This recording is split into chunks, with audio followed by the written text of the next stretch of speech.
The downtown parking lot in Ashland. I think there's actually only one parking lot for the whole town. Very nicely landscaped. Ample amount of parking. You should be able to easily find parking unless it is a holiday event or something. Probably 50 or so parking spaces. And they do have this nice train mural, which we're going to do a close-up on. We got a nice mural here on the back of these old brick buildings. Someone took a lot of time painting these.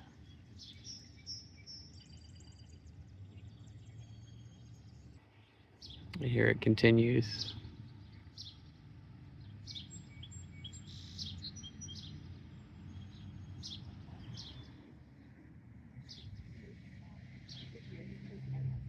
And here's the parking lot from the other side. And there are some eateries and shops right across near the railroad tracks. And there's a library across the street.